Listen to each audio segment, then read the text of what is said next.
This video will describe how to generate pronouns. We'll use the rules here. Pronoun. It's a two-step process. First, we identify where to use pronouns, and then we use a spell-out rule to provide the proper surface forms for those pronouns. Not all languages use pronouns. Some languages prefer titles. Some languages have different sets of pronouns, an honorific set or a deferential set. For this video, we're going to generate English-style pronouns. And to generate pronouns, there's a four-step process. First, we define the types of pronouns that your language uses. For example, personal pronouns, possessive pronouns, reciprocal pronouns, reflexive pronouns, locative pronouns, etc. And we do that by clicking on the Feature Set button, and we select Nouns, and we select Surface Realization. And these three values come with TBTA. If your language uses pronouns, you need to define the various types right here. So let's say personal pronoun, we'll say possessive pronoun, and that's enough for this video. You can define other types, locative pronouns, reciprocal pronouns, etc. So that's the first step. Step number 2, for first and second person pronouns, copy the pronoun identification rule from the grammar library. Again, this is assuming for English-style pronouns. Okay? So, down here we have our grammar library, and in this group here called Common Transfer Rules, rule number 11, set surface realization of first and second person pronouns to pronoun. And we always drag rules from the grammar library up to this group here. Common Transfer Rules copied from the library. So let's copy this rule. Let's drag it up. So now this is in our library, in our grammar. And if we look over here, surface realization is set to personal pronoun.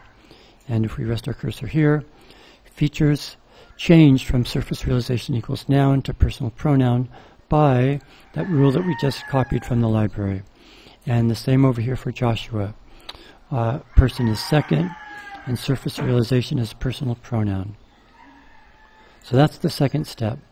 For the third step, for third person pronouns, write pronoun identification rules that set the noun feature called surface realization to the appropriate value. We're going to come back. Let's finish the process for first and second person pronouns. And then we'll come back and do third person pronouns. So the fourth step, write pronoun spell-out rules that provide the proper surface forms for all of the pronouns.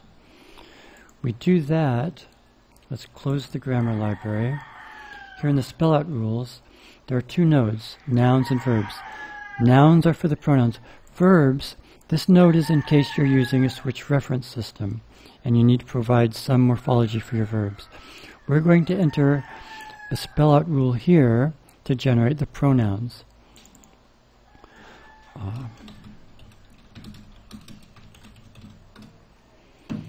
And it's helpful to look at other grammars. We have a button here called Other Grammars.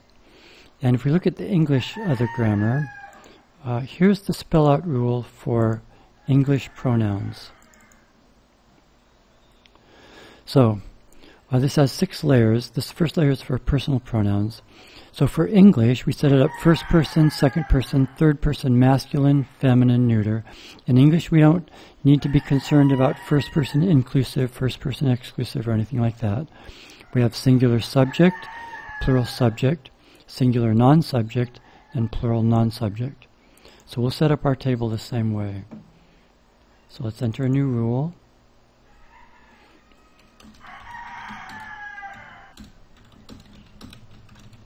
Generate all pronouns. This will be a table rule, and it will provide a new translation. We'll call this personal pronouns. We can click here, and we'll say for this layer to apply, it has to be, the surface realization has to be personal pronoun. And let's change this. This will be singular, and we'll say subject.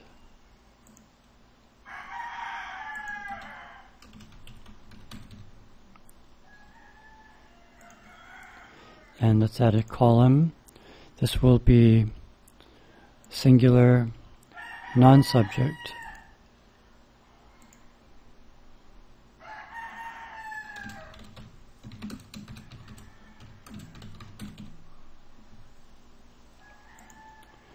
And let's add another column for singular,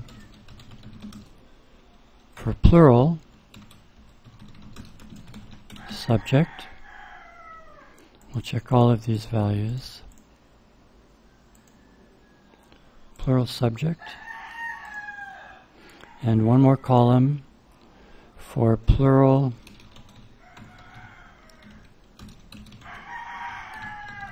non-subject.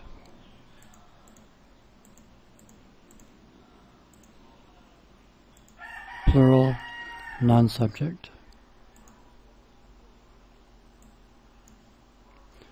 And we'll say this is first person.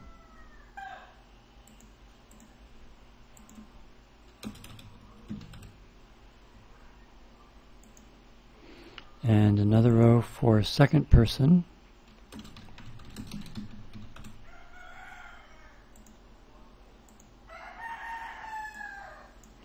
And that's enough for this particular sentence. So singular subject is I. Singular non-subject is me. First person plural subject is we. First person plural non-subject is us.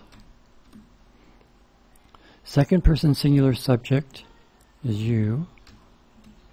Second person singular non-subject is also you. Second person plural subject is again you. Second person plural non-subject is again you. And that's sufficient for this verse. Now if we generate this verse, I will be with you just like I was with Moses. And if we rest our cursor here, we see that Yahweh was changed to I by the pronoun and switch reference rule that we just wrote, layer 1, row 1. And if we rest our cursor here, we see that Joshua was changed to you by layer 1, row 2, column 2. So that's how we generate first and second person pronouns. For third person pronouns, let's go to another verse.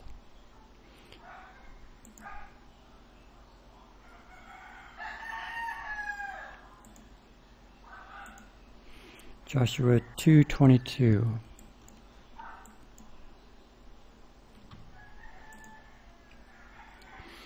Okay, right now, after the two men left, the two men went to the hills. Okay, in English, we would like to change the second occurrence of men to a pronoun because the men occurred here, so now we'd like to say they. After the two men left, they went to the hills. So, now we need to write an identification rule for third person pronouns. This is the step we mentioned earlier. For third person pronouns, write pronoun identification rules that set the noun feature called surface realization to the appropriate value. We'll do that here.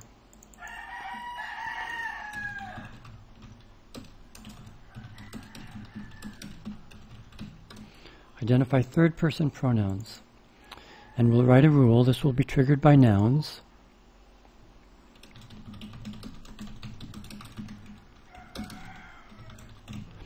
Identify third person pronouns. And let's say there's a noun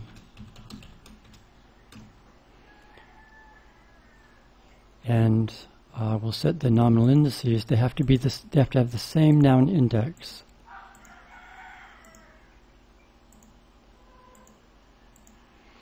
If we look right here, we see that the noun list index is 1, and again down here, the noun list index is 1. So we know they have the same referent.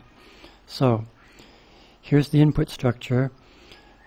We can go to the output structure now and change this to a personal pronoun. While we're here, let's change this. Let's say they both have to be the subjects.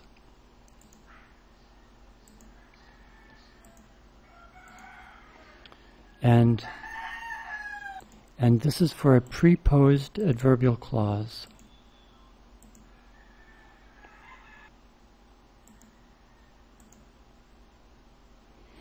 then we'll change the noun in the main clause to a pronoun.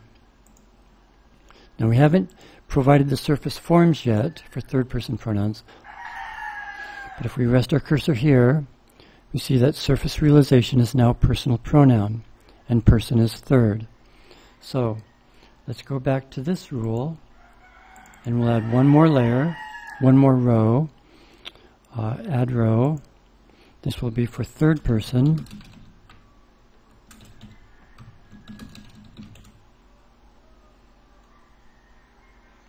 Third person.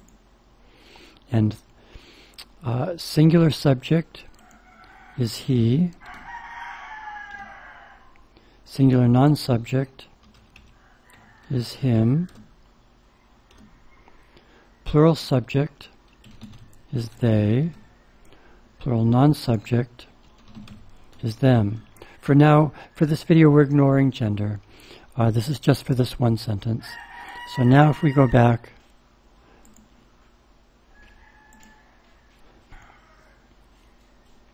after the two men left, the two they went to the hills. Now that we have they here, we want to delete constituents that modify pronouns.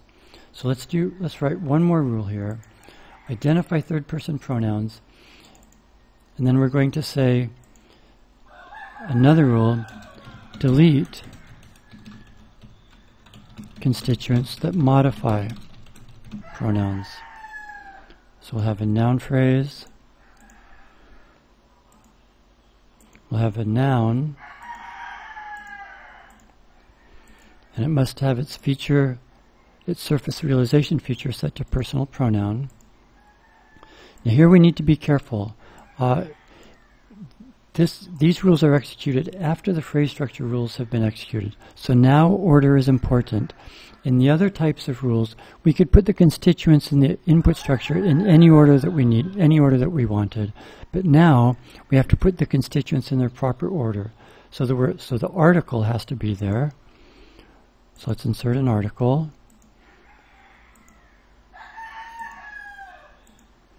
And let's also insert an adjective phrase.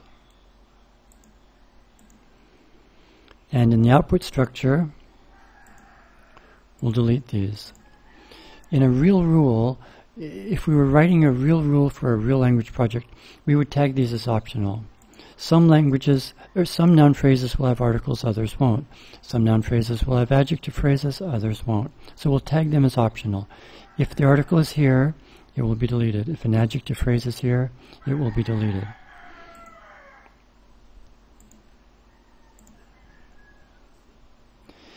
After the two men left, they went to the hills. That's the form we're looking for. So that's how you write rules that identify pronouns. First, you have to define them by going to the nouns and surface realization. You define all of the values that your language will need. Then you need to set a feature. Then you need to set the surface realization feature to one of those values so that later a spell-out rule can generate the right surface forms. So you write rules here that identify where to use a pronoun, and then another rule to delete the constituents that modify the pronouns.